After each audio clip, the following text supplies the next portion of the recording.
थोड़ा जोर लगा के बोलो।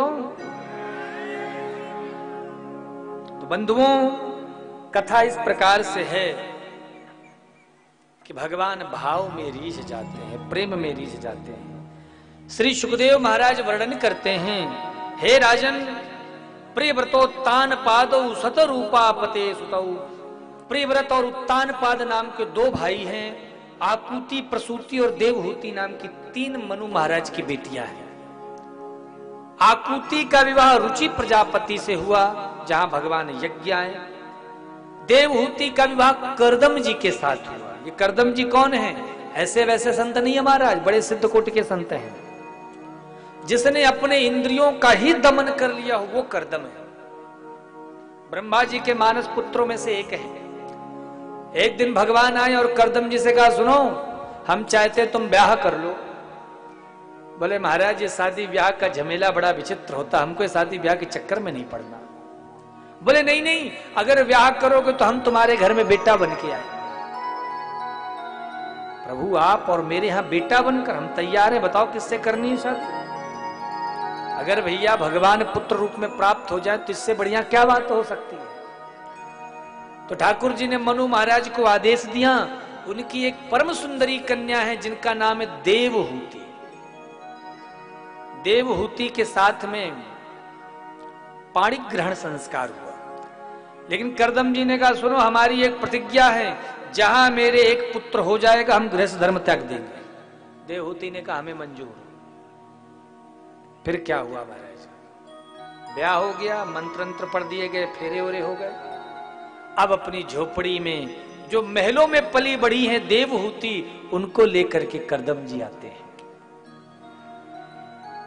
लेकिन विचार करो बंधुओं,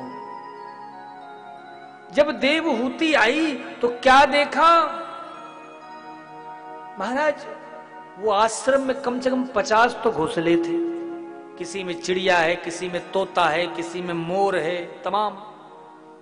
नीचे 50 बिल, किसी में सर्प है, किसी में चूहा है, किसी में मेढक है।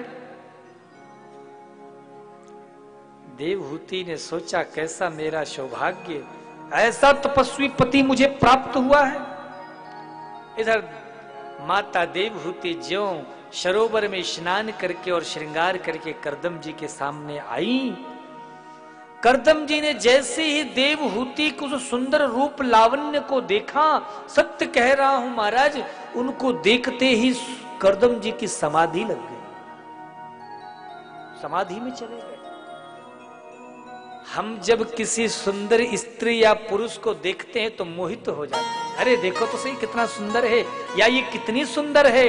लेकिन यही फर्क है सांसारी पुरुष में और एक भगवत भक्त।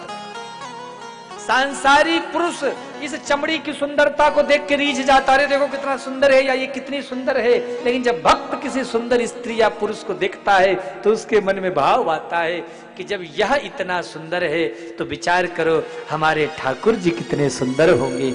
यह इतनी सुंदर है तो हमारी किशोरी राधा रानी कितनी सुंदर है। सुंदर है, कितना सुंदर है। संत गाते हैं ना, यदि गोरे होते तो क्या करते मोहन। अरे कन्हैया, ब्रज के कवि कहते हैं, सरकार शुक्र मनाओ कि तुम लाला हो।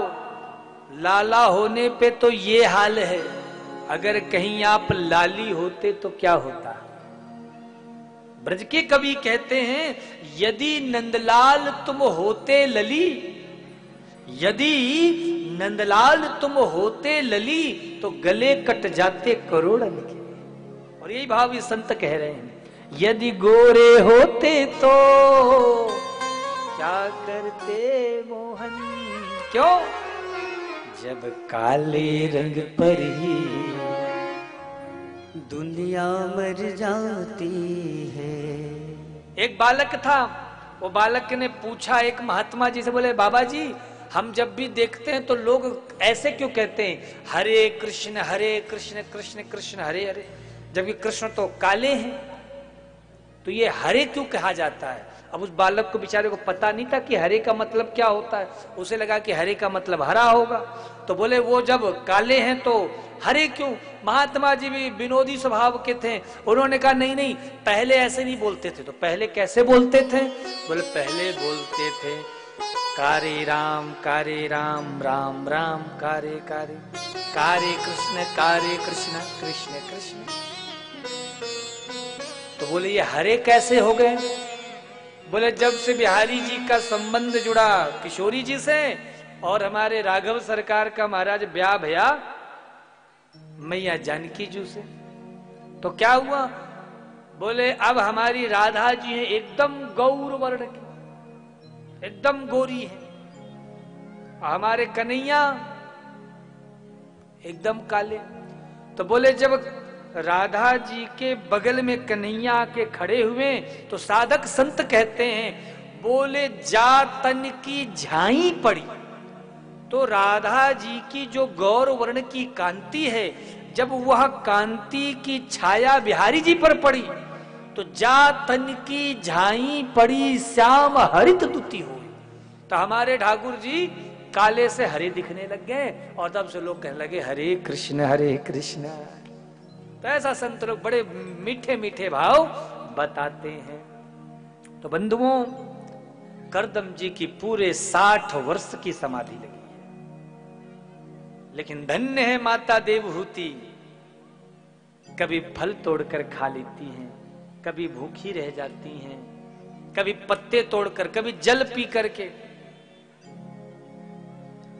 60 साल अपने विवाह के महाराज इसी प्रकार से बिताएं। 60 साल बाद जब समाधि खुली तो क्या देखा करदम जी? उनके बगल में एक बूढ़ी सी मैया बैठी है।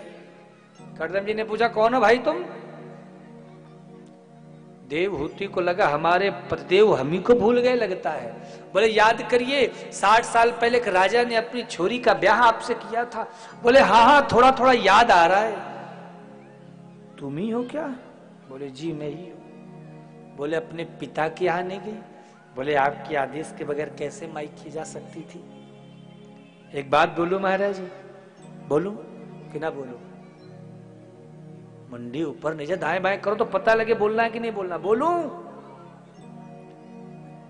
शास्त्र कहता है पत्नी को बिना पति के आदेश के मायके नहीं जाना चाहिए। आगे कथा आती है ना, माता सती, शंकर जी ने समझाया था, लेकिन क्या हुआ चंद्रा जी? बिना आदेश के गई, क्या परिणाम हुआ? लेकिन आजकल तो महाराज घर में जरा सी बात हो जाए तुरंत बुरिया बिस्तर बना और चल दे मायके। बिना पति के आदेश के तो मायके जाना ही नहीं चाहिए। और एक बात बताऊं, यदि आप चाहते हो कि आपका गृहस्थ जीवन खुशहाल रहे, सुखी रहे, तो बहुत ज्यादा ससुराल में मायके की प्रशंसा भी नहीं करनी चाहिए। बहुत सी माताओं को हम देखते हैं, बुरा मत मानना मेरी माताओं, पर मायके से आएंगे ससुराल तो बस जब देखो मेरे पापा ऐसे, मेरी मैया ऐसी, मेरे यहाँ ये, मेरे वहां ये। भले ही महाराज बड़ी सुविधाएं हो मायके में, ससुराल में आपको कष्ट मिल रहा हो, लेकिन मायके की प्रशंसा कभी ससुराल में नहीं होनी चाहिए। इससे क्या होगा? इससे आपकी ही छवि आपके ससुराल में धूमिल हो जाएगी। लेकिन आजकल बहुत घरों में झगड़े ही महाराज इसीलिए होते हैं, और इन्हीं झगड़े की वजह से एक धीरे धीरे कर कितना बड़ा रूप ले लेता है फिर यही झगड़े कि फिर महाराज तलाक तक की नौबत आ जाती है। ये डिवोर्स, ये तलाक हमारी भारतीय संस्कृति की परंपरा थोड़ो है? ये डिवोर्स अंग्रेजी शब्द है, तलाक उर्दू शब्द है। बताओ हमारी संस्कृत में या हिंदी में कोई इसका अर्थ हो? डिवोर्स और तलाक के सिवा कोई अर्थ ही नहीं है।